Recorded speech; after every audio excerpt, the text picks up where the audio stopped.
Hey YouTube, what's going on? Lionheart here, and on today's video, I'd like to talk about farming friendship levels, which involves collecting companionship experience to unlock story lore and each character's name card. You've probably experienced random events before in your world. These events trigger a blue notification and award you with companionship experience upon completion, along with some smaller rewards. You can complete up to 10 of these random events each day. You may have also heard that there are many locations around the world where you can log in and log out to have the events farmed more quickly. What you may not know, however, is that the quality of random event spawns is actually better in some locations than others. I'm going to show you my favorite location, which has a much higher chance to spawn elites. This matters since elites have a chance to drop artifacts in addition to more valuable materials. So let's go ahead and jump out and take a look at it right now. I'll open up my map, and I want you to go ahead and scroll down with me over to the area where Karst is. We're not actually going to Karst, we're going to go to the teleport that is over to the right of where Karst teleport is. Alright, now that we're here, just going to take a look around. You can see the surroundings. See this tree over here on the beach? That's where you're going to go to.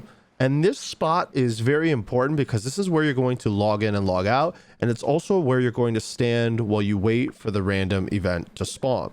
You don't need to move around. You can just stand here right on that little patch of dirt. And the random event is going to spawn over here where I'm circling. So let's just go back. We haven't spawned it yet, so we'll just wait here. And there it is. A random event spawns, Trembling Earth. We'll go over and check to make sure that there's at least one elite enemy. Here there is. You can see that there's a shield pillager, one of the big ones. So we'll go ahead and engage the combat. He's gone. We pick up the loot that drops. And we'll get the event reward, Companionship XP, Mora, and some enhancement ore. Alright, once that's done, we're going to go right back to this tree. And we're going to simply log out and then log back in.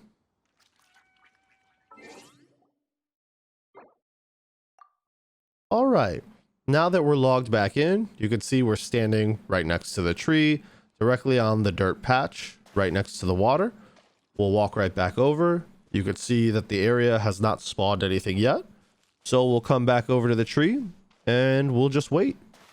You can move around if you're bored, but you really don't need to. You can just stand here and after enough time passes, the random event will spawn. You can go and take on the random event, obtain the rewards, and then come back. And again, you can do up to 10 of these random events each day. This is a way for you to get to spawn real quickly. See, there it is, settling debts. And this time it's a different one. It'll be just a single Pyro Agent Fatui. So we'll take out the Pyro Agent Fatui. It'll drop Pyro Agent Fatui loot, which has a chance to drop artifacts, as well as the rare materials carried by the Pyro Fatui agent. In this case, we didn't get any artifacts, but we did get all the loot on his table besides artifacts. We get some more and some enhancement ore in the Companionship EXP. And then we run back to that same spot, log out, and do it again. And that's the whole strategy. It's pretty simple. You can do this 10 times a day. Alternatively, you can also go north of Wolvendom, and this is another location where you can farm Companionship XP. This location will give you 50% more Companionship XP, or 15 total per time you complete it, but you won't get any of the artifacts or elite farming materials. It'll only be non-elite quests. This is probably the best location for people who are only interested in farming name cards and unlocking story and maxing out friendship level. If you're interested in getting additional artifact fodder and you're also trying to collect elite materials, the other method will be the better choice for you, but you're going to get friendship levels at a slower rate. I originally left this one off of the video, but I just want to give a shout out to folks who are subscribing to the channel on YouTube who are quick to point out that this should be included in any kind of friendship farming video since it provides a lot more companionship XP than the other location that I was showing. So thanks guys for making that comment on the original upload.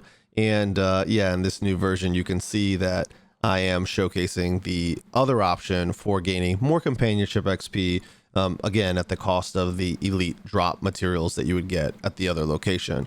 You'll just have to decide for yourself what makes the most sense for you and where your priority is in terms of materials you need. So this is, you can see right there, the 15 companionship XP, by the way, that dropped from this quest. And we'll just go ahead and teleport right back to the same spot. I think I got a little confused here, but it's the bottom one. It's not the top one. We'll teleport right to the same spot, and we'll just go and climb that stone pillar that you saw me climb originally. I don't actually think... I used to run this before I switched to the other spot, just because I wanted more elites. But I actually think I originally was able to trigger this without climbing the stone pillar, but the stone pillar just seemed to be the most consistent. You just climb to the top of this, log out, and when you log back in, the quest should pop. If it doesn't, just wait a little bit, just like we did at the tree. Also, make sure you hit V here, or whatever your quest tracker is, so you don't lose sight of it. You don't need to do this at the other spot, but here I feel like it's pretty useful, since sometimes the quest is far back behind you. And as you can see, the mobs are very simple, right? You're not going to get a lot of elite drops here, but it does give you that extra 5 companionship XP.